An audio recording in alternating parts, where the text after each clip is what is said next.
The worst day of Maya Brooks's life began at exactly 9:14 on a Tuesday morning. That was the moment security escorted her out of the company she had devoted 6 years of her life to. No warning, no performance review, no meeting, no second chance, just a cardboard box, a termination letter, and a manager who couldn't even look her in the eye. The entire lobby watched as she walked toward the glass doors. Some employees looked away. Others pretended not to notice. Nobody said a word. Maya could feel every stare, every whisper, every judgment. 6 years. 6 years of late nights. 6 years of missed holidays. 6 years of sacrificing her personal life to help build a company she believed in. And now it was over. Just like that. Outside, the afternoon sun felt strangely cold. Maya stood on the sidewalk, clutching the cardboard box against her chest, trying to stop herself from crying. But some humiliations are too heavy to hide. A single tear escaped, then another, and that was when she noticed him. A homeless man sitting quietly on a bench across the street. Most people ignored him. In fact, dozens of people walked past him every hour without ever looking in his direction. But he was looking directly at her, not with pity, not with curiosity, almost as if he already knew what had happened. Maya looked away. The last thing she wanted was sympathy from a stranger, especially on a day like this. What she didn't know was that the man sitting on that bench owned the very company that had just fired her. And before the week was over, someone inside that building was going to lose far more than a job.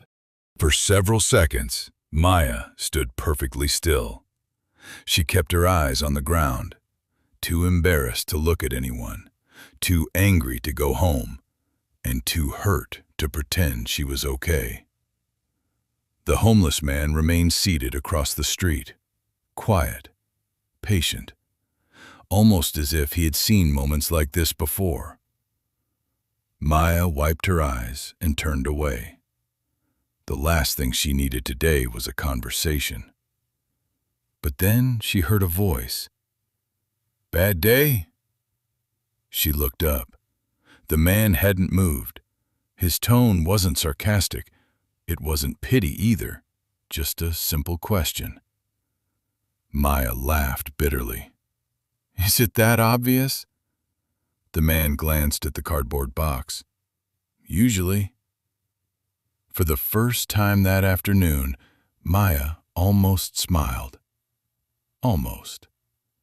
She sat down at the opposite end of the bench, far enough away to keep her distance, close enough to talk. Neither of them spoke for a moment. Cars moved through the busy street, people rushed past. The city kept moving, as if her entire world hadn't just fallen apart. Finally, Maya broke the silence. "They fired me." The man nodded. "I figured." "No warning, no explanation, nothing."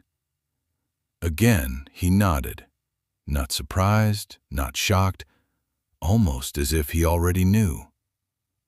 That should have seemed strange, but Maya was too frustrated to notice. "I gave them 6 years." She stared at the skyscraper towering above them. 6 years! The man followed her gaze. Then he asked a question.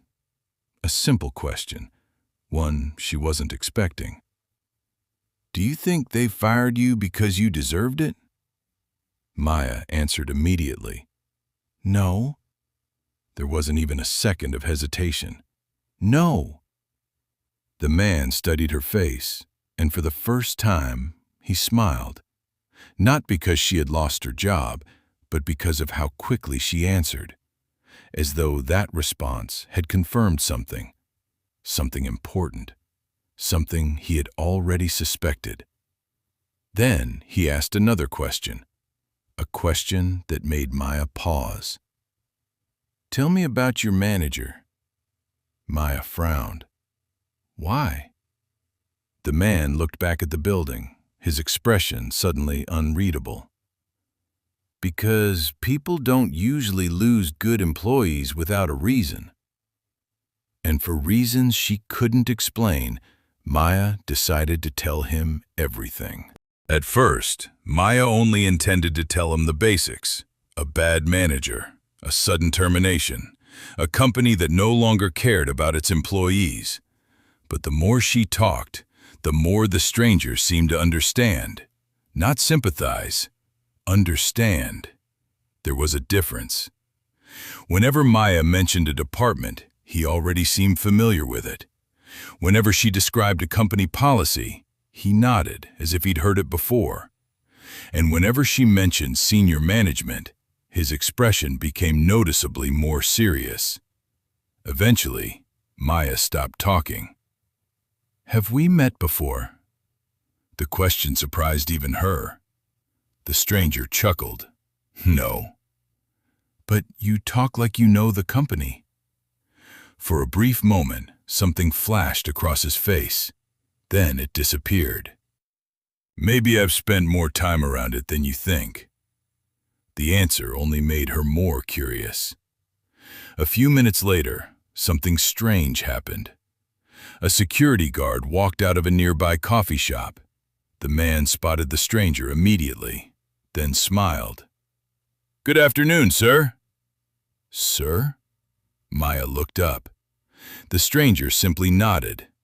The guard continued walking, as if nothing unusual had happened. But Maya couldn't stop thinking about it. Most people ignored homeless men. They didn't call them sir. The stranger noticed her expression. "Something wrong?" Maya hesitated, then shook her head. "No." But that wasn't true. Something was wrong. Nothing about him made sense anymore. Then her phone buzzed. An email. She opened it, and her stomach dropped. The company had already locked her out of every account she owned, every project, every file, every document. 6 years of work, gone, just like that. For a moment, she couldn't breathe. The stranger quietly waited, then asked one question. "What if getting fired was the best thing that ever happened to you?" Maya almost laughed. Best thing? How could losing everything possibly be a good thing? But looking back years later, that would be the exact moment her life began to change. For the next few minutes, neither of them said much. The city moved around them. Cars, people, noise, life. Meanwhile, Maya's mind kept replaying the same question. Who was this man? Then something happened. A black luxury SUV slowly pulled up to the curb. Maya barely noticed it. Vehicles like that were common downtown. But the stranger noticed. His eyes followed it for a moment. Then he looked away. The SUV didn't leave. It stayed parked across the street, almost as if it was waiting. A few minutes later, a sharply dressed man stepped out. Expensive suit, polished shoes, confident posture. The kind of man who looked like he belonged in boardrooms and executive meetings. Maya expected him to walk into one of the nearby office buildings. Instead, he walked directly toward the bench, toward them, toward the stranger. The stranger remained calm, almost as if he had expected him. The businessman stopped in front of him. Then something happened that Maya would never forget. The man nodded respectfully, not casually, respectfully, the way employees greet someone above them. "Good afternoon, sir." Sir. There was that word again. The stranger nodded back. "Good afternoon." The businessman handed him a small envelope, then quietly walked away. No explanation, no conversation, nothing. Just an envelope. Maya stared. The stranger stared at the envelope for a moment, then slipped it into his jacket, as if nothing unusual had happened. But Maya could feel her heart racing. Because ordinary homeless men didn't receive envelopes from executives, and executives definitely didn't call them sir. Finally, she couldn't keep quiet anymore. "Who are you?" The stranger smiled. Not a big smile, just enough to suggest he found the question amusing. Then he looked across the street at the skyscraper and answered with 5 words. Someone who made mistakes. That answer should have clarified everything. Instead, it created even more questions. Quick question. At this point in the story, who do you think the stranger really is? A former executive? A billionaire? Or something else entirely? Drop your answer in the comments and tell me where you're watching from. What Maya didn't know was that the envelope contained information that was about to change both of their lives forever. For several seconds, Maya stared at the stranger. But he didn't seem interested in explaining himself. Instead, he opened the envelope. His eyes scanned the contents, once, twice. Then his expression changed. Only slightly, but Maya noticed. The calm confidence she had seen all afternoon suddenly disappeared. Something inside that envelope mattered. A lot. "What is it?" Maya asked. The stranger folded the papers carefully. For a moment, it looked like he might answer. Instead, he asked a question of his own. "How long did you work there?" Maya glanced at the skyscraper. 6 years? The stranger nodded. "And during those 6 years," he continued, "did you ever see things that didn't make sense?" Maya frowned. "What do you mean?" The stranger looked toward the company. His eyes locked onto the top floors, the executive floors, the floors most employees never entered. "The kind of things people hope nobody notices." For a moment, Maya didn't answer. Then memories started returning. Budgets that never added up, projects that disappeared, employees who suddenly resigned without explanation, managers who seemed to become wealthy overnight. At the time, she never questioned any of it. Now, she wasn't so sure. The stranger noticed the change in her face, and for the first time that afternoon, he seemed satisfied, as though he had just confirmed something. Then Maya asked the question again. "Who are you?" This time, the stranger looked directly into her eyes and answered, "I'm someone trying to find out who's stealing from my company." Maya froze. My company? For a second, she wondered if she had heard him correctly. Then her phone buzzed again, another email. She opened it, and her heart nearly stopped. The subject line read, "Internal Investigation Notice." The company wasn't just firing people.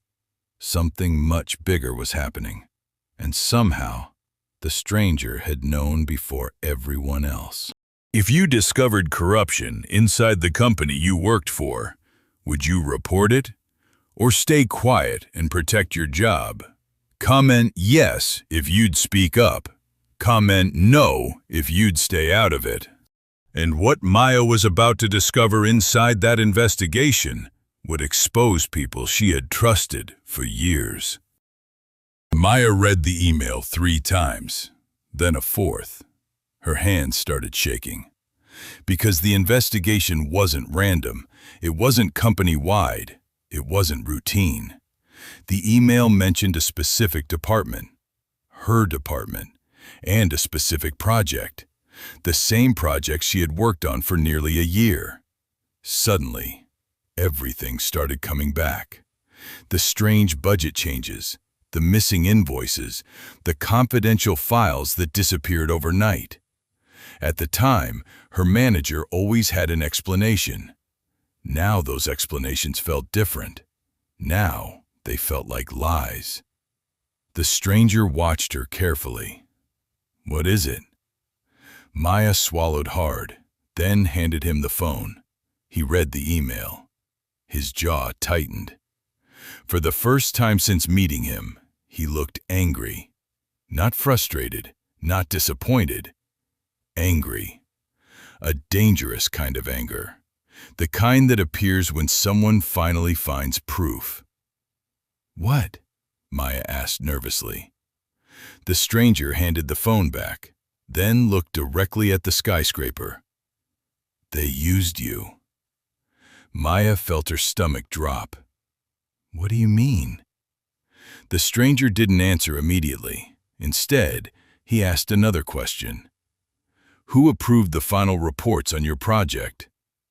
The answer came instantly. "Richard Dawson, her manager." The stranger nodded slowly, as if he had expected that name. Then he said something Maya would never forget.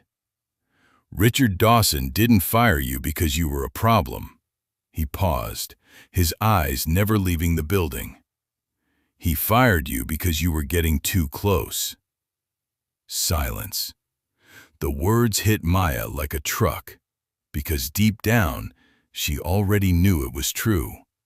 The missing money, the strange reports, the deleted records, the sudden termination, it all fit together. Someone had stolen from the company, and someone had made sure Maya took the fall. Then the stranger stood up, for the first time all afternoon. He straightened his jacket, looked toward the skyscraper, and smiled. Not a happy smile, a dangerous smile. The kind people wear when they finally have all the pieces. "Looks like our meeting tomorrow just got interesting." Pause for a second. At this point, do you think Richard Dawson acted alone? Or do you think someone higher up was protecting him? Comment. Richard equals acted alone. Bored equals bigger conspiracy. But Maya still didn't know the most important truth. Richard Dawson wasn't the person the stranger came to investigate. The next morning, Maya woke up expecting to discover the entire day had been a dream. The firing, the stranger, the investigation, the envelope. None of it felt real. Yet there she was, standing outside the same skyscraper that had thrown her out less than 24 hours earlier. The building looked different now, colder, more intimidating, as if it knew its secrets were about to be exposed. Her phone buzzed, a message, just an address. Conference room 47, 9 a.m. No signature, no explanation, but Maya already knew who sent it. When she entered the lobby, something immediately felt different.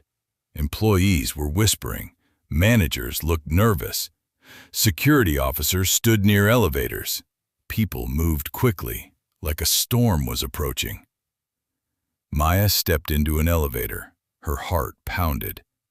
Floor 47, the executive level, a place she'd never been allowed to enter. The elevator doors opened, and she froze. Luxury, marble floors, private offices, floor-to-ceiling windows overlooking the city. This wasn't the company she knew. This was where the real decisions happened. At the end of the hallway, a large conference room stood open. Inside sat senior executives, board members, department heads, and right at the center of the table sat Richard Dawson, the man who had fired her. The moment he saw Maya, his face turned pale, not annoyed, not angry, afraid. For the first time, Richard Dawson looked afraid. And Maya suddenly realized something. He hadn't expected her to be there. Not today. Not ever again. Then the room went silent. Every conversation stopped. Every eye shifted toward the doorway. Someone had entered behind her. Maya slowly turned around, and there he was, the stranger. Same jacket, same calm expression, same quiet confidence. But this time, something was different. Nobody ignored him. Nobody laughed. Nobody looked past him. Every person in that room stood up, Every single one, including Richard Dawson. And for the first time, Maya understood. The stranger wasn't important. He was the most important person in the room. Be honest. At this point, did you already figure out who the stranger really is? Or did this moment catch you completely off guard? Tell me where you're watching from while you're at it. Then Richard Dawson said 2 words, and Maya's entire world changed. "Good morning, Mr. Harrison." "Good morning, Mr. Harrison." The room fell completely silent. Maya felt her heartbeat stop. Mr. Harrison. Richard Dawson remained standing. His face had lost all color. Across the table, board members sat perfectly still. Nobody spoke. Nobody moved. Nobody even looked surprised, as if this was exactly what they had expected. The only person confused was Maya. The stranger calmly walked into the room, not rushing, not showing off, just walking with the confidence of someone who belonged there. Because he did. He reached the head of the table, the most important seat in the room, and sat down. Maya stared. Her mind struggled to process what she was seeing. The same man who sat on a bench yesterday, the same man everyone ignored, the same man she thought was homeless, now sat at the head of a billion-dollar company. Then Richard finally spoke. "Mr. Harrison, we weren't expecting you back this soon." Back? Maya's eyes widened. Mr. Harrison folded his hands calmly. "I know." The simplicity of the answer somehow made it worse. Richard swallowed. Several executives avoided eye contact, and suddenly, Maya realized they were afraid. Not nervous, afraid. The kind of fear people feel when secrets are about to be exposed. Mr. Harrison looked around the room. His eyes moved from face to face. One executive, then another, then another. Nobody could hold his gaze. Finally, he spoke. "I spent 6 months away from this company." Silence. "I wanted to know what kind of organization it had become." Still nobody answered. Then his voice hardened. "And what I discovered was disappointing." The tension inside the room became unbearable. Maya could practically feel it. Then Mr. Harrison reached inside his jacket and placed the envelope on the table. The same envelope he had received yesterday. The room instantly changed because every executive recognized it, and whatever was inside terrified them, especially Richard Dawson. Then Mr. Harrison opened the envelope, and Richard Dawson realized his career was over. Mr. Harrison slowly opened the envelope. Nobody spoke. The room was silent, except for the sound of paper sliding across the table. Then he removed a single document and placed it directly in front of Richard Dawson. Richard looked down. The color drained from his face instantly. Maya couldn't see what was written, but she didn't need to. The reaction said everything. Mr. Harrison leaned back in his chair. "Would you like to explain this?" Richard swallowed hard. Nobody came to his rescue. Nobody spoke on his behalf. For the first time, he was completely alone. "I can explain." The words sounded weak.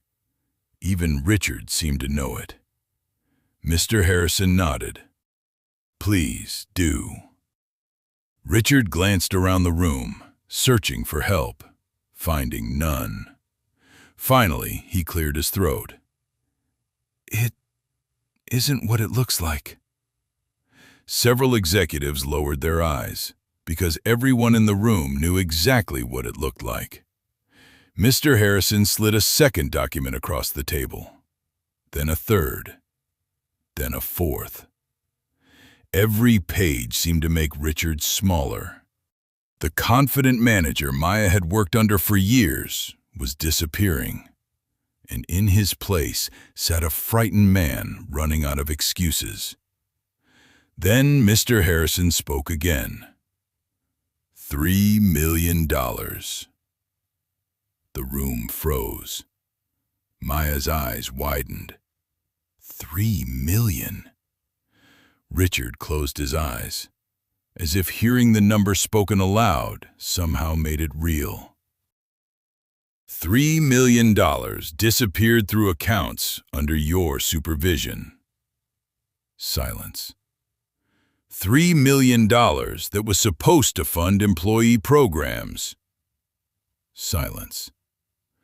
$3 million that never reached the people it was meant to help. Richard finally broke. It wasn't just me. The words escaped before he could stop them.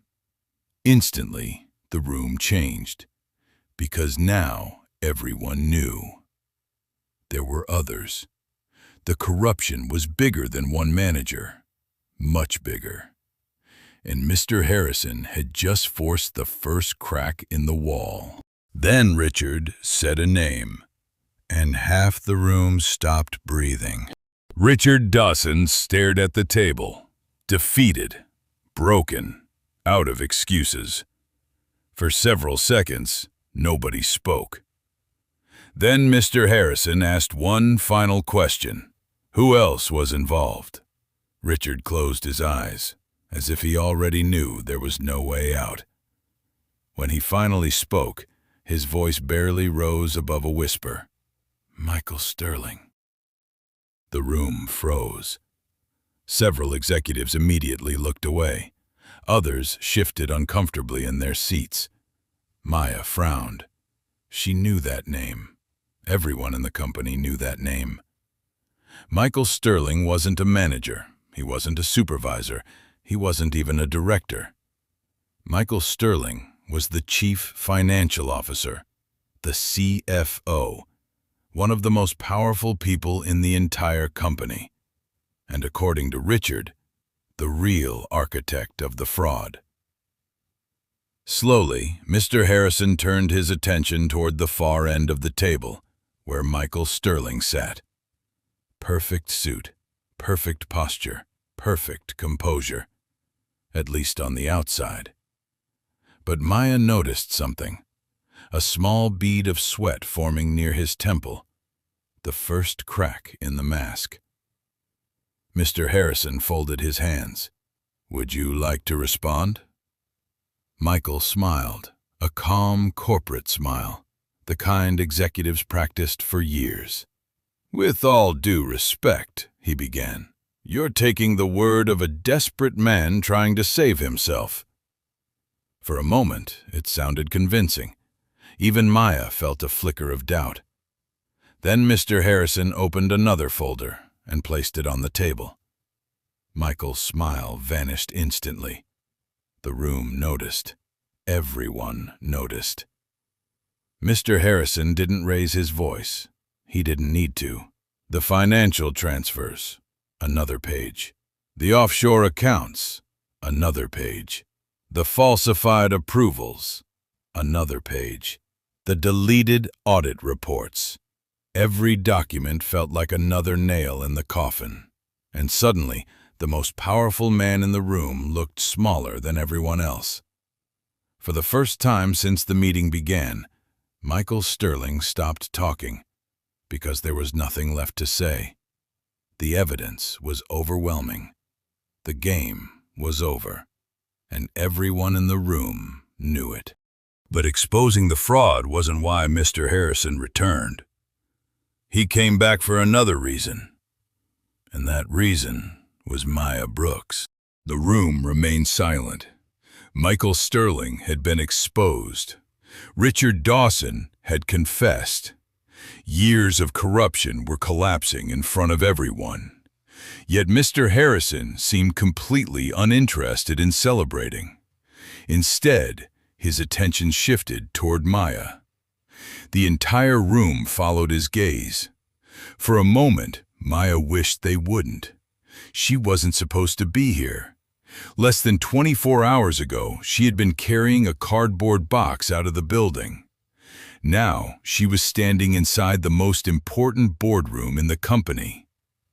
Mr. Harrison slowly stood, then walked toward her. The room watched every step. When he finally stopped in front of Maya, he smiled. The same calm smile she had seen on the bench. The same smile that had started all of this. Then he asked a question. "Maya, do you know why I spoke to you yesterday?" She shook her head. Mr. Harrison nodded. "I've spent months watching people." The room listened carefully. "I've watched managers. I've watched executives. I've watched employees." He paused, then looked directly into her eyes. "And most people change when they think nobody important is watching." Silence. "But you didn't." Maya frowned. Mr. Harrison continued. "Even after being fired, even after being humiliated, you never blamed your coworkers. You never lied. You never tried to destroy anyone." His voice softened. "You simply told the truth." The room was completely silent now, because everyone understood what he was saying. This wasn't about a termination. It wasn't about corruption. It was about character. Mr. Harrison reached into his jacket, then placed a company identification badge on the table. Maya recognized it immediately. Her old badge, the one security had taken from her yesterday. "You earned this." Maya felt tears forming again. But this time, they weren't tears of humiliation. They were tears of relief. Because for the first time since being fired, someone finally believed her. Someone finally saw her. Mr. Harrison looked around the boardroom, then back at Maya. "You have a decision to make." Maya wiped her eyes. Mr. Harrison smiled. "You can have your old position back." The room nodded. That was the obvious outcome, the expected outcome, the safe outcome. Then Mr. Harrison continued. "Or," the room became quiet, "you can help me build something better." Maya frowned. "What does that mean?" Mr. Harrison looked around the room, at the executives, at the managers, at the company that had almost destroyed itself. Then he answered, "It means helping me create the kind of company that never would have fired you in the first place." Silence. For a moment, Maya couldn't speak, because she realized something. Yesterday, she thought she had lost everything. But sometimes, the worst day of your life is only the beginning of something greater. Slowly, a smile appeared on her face, the first genuine smile in a very long time. Then she extended her hand. Mr. Harrison shook it. And for the first time in 24 hours, the future looked brighter than the past. The meeting ended. The corruption was exposed. The guilty were removed. And Maya's life changed forever. All because a stranger sitting on a bench chose to ask one simple question. Bad day? Funny how life works sometimes. The people we overlook are often the people with the most to teach us. And the moments that feel like endings are sometimes just new beginnings waiting to happen. For a moment, Maya couldn't answer.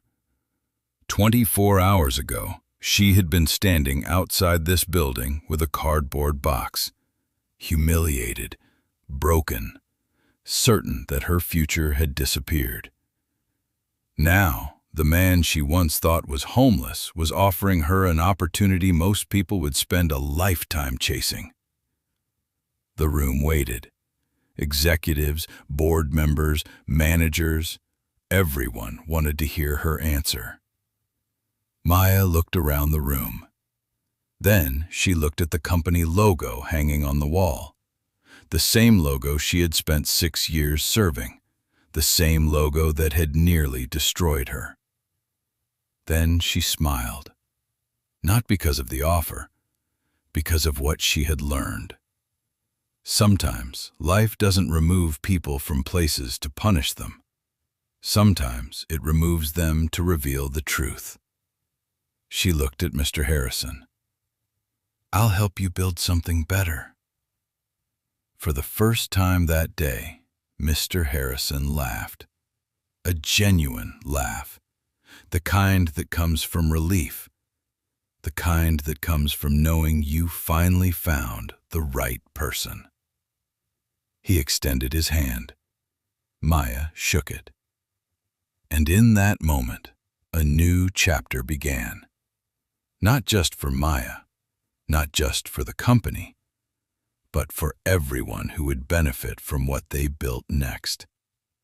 Because integrity had finally defeated corruption, and character had finally defeated power. The meeting ended. The guilty were removed. The innocent were restored. And the company began rebuilding itself from the inside out. Years later, employees would still talk about the day everything changed. But very few knew the truth. That it all started with a woman carrying a cardboard box and a stranger sitting quietly on a bench. Before you leave, I want you to think about something. If you met someone today, someone with worn clothes, someone society ignored, someone who looked like they had nothing, would you see their appearance or would you see their character? Because the truth is, some of the most valuable people in the world don't look valuable at first glance. And some of the biggest opportunities in life arrive disguised as bad days. So tell me honestly, what would you have done if you were Maya? And rate today's movie from 1 to 10 in the comments. If you enjoyed this story, subscribe to Billionaire's Affair TV and join us on this journey. Because here, power hides behind appearances, truth hides behind power, and every story leaves a lesson. And trust me, the next story is going to make this one look small. Until next time.